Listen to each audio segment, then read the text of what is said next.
Why is Congo not on the list? Bosnia is on the list. Cambodia is on the list, but not Vietnam. But Cambodia, the genocide in Cambodia supposedly began in 1975, after we pulled out. And that's the politics of genocide. We didn't commit genocide. We didn't bomb the people into oblivion. Those red communist Pol Pot people did that. So this is what the propaganda system is producing, the intelligence establishment. And these groups, Raise Hope for Congo, and STAND, which is Students Taking Action for Darfur, and the Save Darfur movement, this is all funded by a think tank called the Center for American Progress. Center for American Progress is putting out a lot of money to convince, or was, to convince people that there was genocide in Darfur. But you might notice that the Darfur issue has dropped off the radar. There's not any discussion anymore, very little about Darfur. There hasn't been any trial, any war crimes trial. We haven't gotten the truth about what really happened. At the time, this kind of stuff was coming out in the New York Times. Some guy's legs are hanging out, a dead body. Here's a shriveled up skeleton. There's another dead person. There's a dead person. The secret genocide archive in the New York Times was that the idea is that this guy, this writer, Nicholas Kristof, has gotten a secret archive sent to him, and he's going to be telling us about genocide. It's secret, and this is the archive of the pictures of the dead people that we haven't seen. It's some big expose. This is nonsense. It's total nonsense. We don't know who those people are. It's the same with Rwanda. The pictures that were shown were dead bodies. We don't know if they're Hutus. We don't know if they're Tutsis. The people who take the pictures, we don't know who killed them. We don't know who took the pictures. It's out of context. And anybody who understands, 1 + 1 = 2, here you have it. One war criminal plus another war criminal with smiling faces. I mean, how much do we need to understand that there's nothing about this picture that's true? The AIDS industry is another industry, another profit-making industry in Africa. So we bring it down to one particular focus. Let's focus for just a couple minutes here on genocide in Rwanda. How many people have a basic understanding of what the media has told us happened in Rwanda? And Marianne, I mean, how many people have everybody, this is what the media has told us. How many people have not heard this story? 100 days of genocide in 1994. Hutus killing Tutsis with machetes. 800,000 to 1.5 million Tutsis were killed. And Bill Clinton, damn it, he knew what was going on, but he didn't do anything to stop it. How many people hasn't everybody heard that story? And that's the summary of genocide in Rwanda. Does anybody have any conflicting information other than Marianne, who can't answer this question right now? So the conflicting information is, that's what we would call a reductionist. It's all been simmered like a pot of, like maple syrup. You boil away 500 gallons to get 50 gallons of syrup. So they've distilled the story down from a very complex story of war crimes involving the United States, Israel, involving weapons deals, involving mercenary corporations, involving raw materials. They've distilled it all down to a very simple story. Hutus killed Tutsis, 100 days of genocide, 800,000 dead, we did nothing, shame on us. So that's where the shame connects us to the Nazi Holocaust, the Holocaust industry. The Holocaust industry is very separate from the Nazi Holocaust. The Nazi Holocaust was real. It happened. People were killed because they were Jewish. It was atrocious, and they were war crimes, crimes against humanity, and genocide.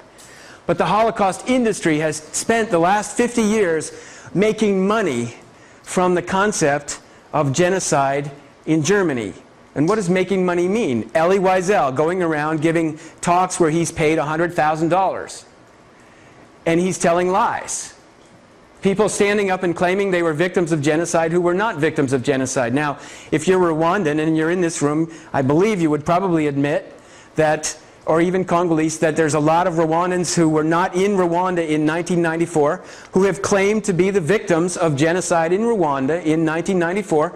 And because they claim to be the victims, first of all, you can't challenge them because they are victims of genocide. And second of all, they deserve everything that you give them, whether it's $20 or $500,000 or an education in the United States. That's called victim's justice, victim's license. You can't criticize them because you stood by while genocide was happening in Rwanda and didn't do anything about it. You have no moral authority to criticize me. That's what Paul Kagame has said over and over and over. The truth is, we were not bystanders to genocide. And these pictures, we don't know who that was. It could have been a Tutsi, it could have been a Hutu, and it doesn't matter. Not that the life doesn't matter, the life is important. That's not what I'm talking about. I'm saying the image is a social construction used to support a white supremacist ideology about what happened in Central Africa, in Rwanda, which to this very day is used to defend the people that did the killing and to punish the victims. To defend the people that did the killing and to punish the victims. These images are used over and over and over. This is very similar to an image that was reproduced about the Nazi Holocaust. And they have a very deep effect on the public memory in the United States. And the summary that people were all killed with machetes by those Hutus is wrong. Everything about this story is wrong. I mean, we can get into details like, where did the machetes come from? Well, in January of '94, 60,000 machetes were imported into Rwanda from Britain under a World Bank program paid for by the World Bank for agricultural purposes. They were not for genocide. It was a World Bank program. But the story has been turned around to say that the Hutus armed themselves with machetes. They don't tell you where the machetes came from, just that they armed themselves with machetes to kill everybody. Second level of which we could address this issue of machetes. Everybody in Africa practically has a machete. Did you have a machete when you lived in Sierra Leone? Everybody, I mean, everybody basically, if you live in the rural village, you have a machete. It's like, you know, we own cell phones. Does anybody in the room who's above a certain age, does anybody not own a cell phone? I mean, people have machetes because, thank you. Thank you so much. For agricultural reasons, they have machetes. It's part of your life.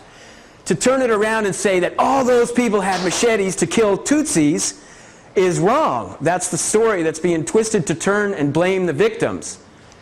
So let's get down to what really happened. An ugly reality in Rwanda. If this news is important, why does it occupy such a small percentage of this New York Times full-page story? What's really for sale here? You know, stories about Rwanda, killer songs, New York Times Magazine. If you get into the subject of the propaganda used, you'll find that both sides had killer songs, if we want to define them as killer songs. We also have to ask, why were the people in power in Rwanda so afraid in 1994 that this violence that did occur, it was very real. From April to July, it was very real. It was chaotic. It was massive killing. It was mass graves that some of them have never been dug up to this very date.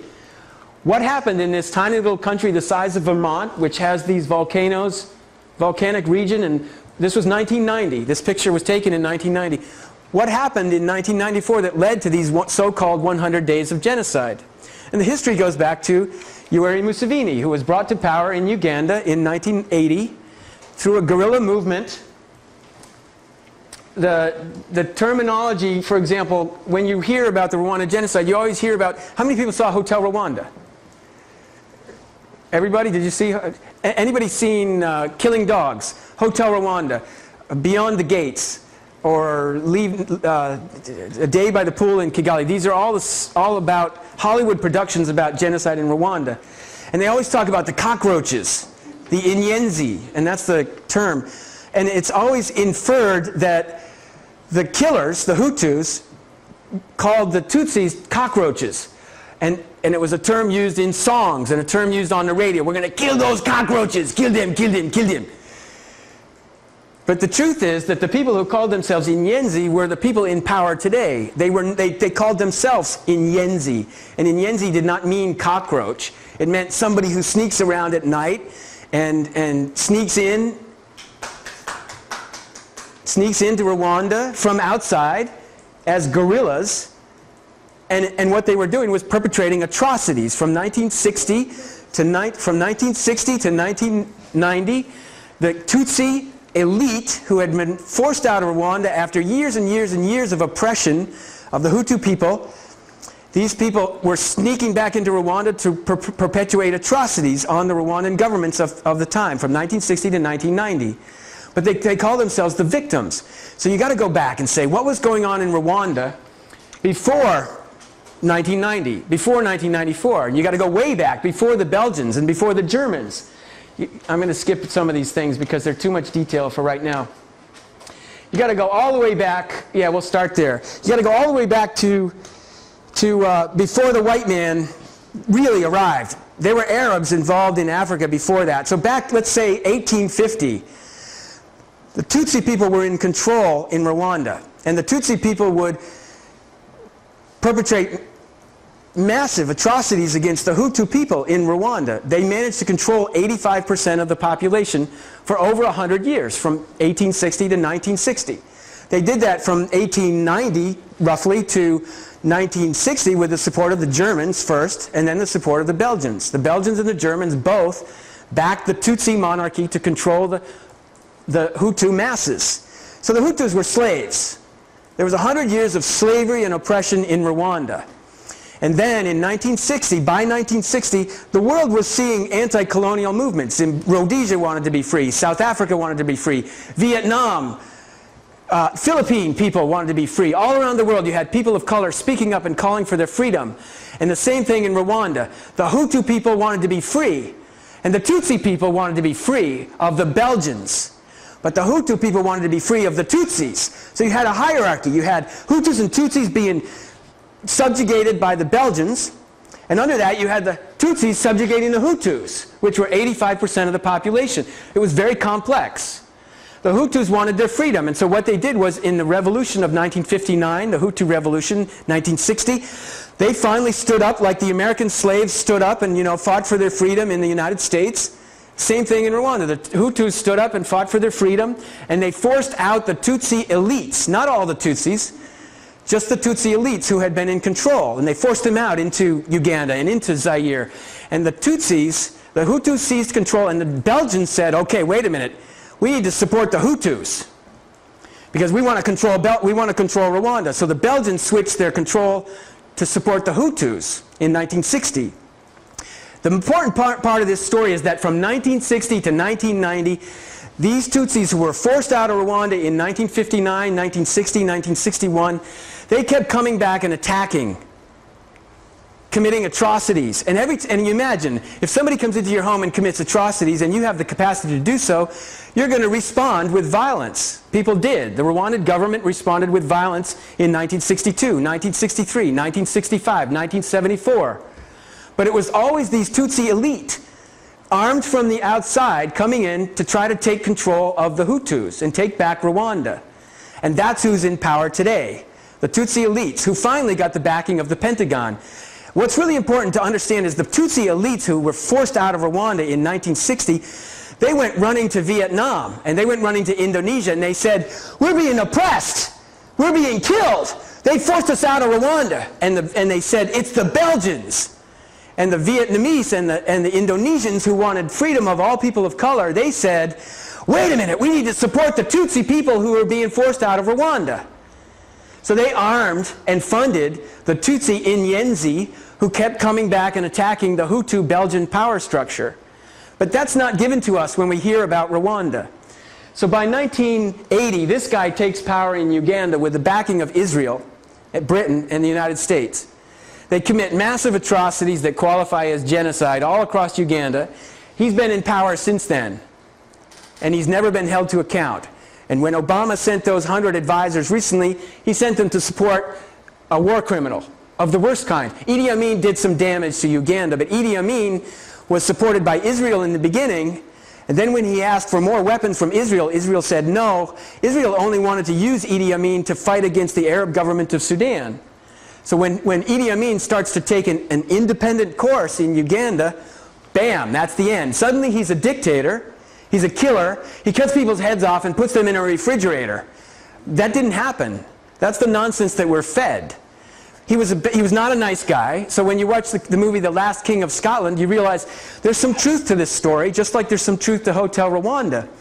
But the true story is that Idi Amin tried to take an independent course. He threw out the people that were destroying Uganda. He threw out the Indian people who were destroying Uganda because the Indians controlled all the power and they worked with Britain. And because he threw them out and because he took an independent course and because he sided with Libya in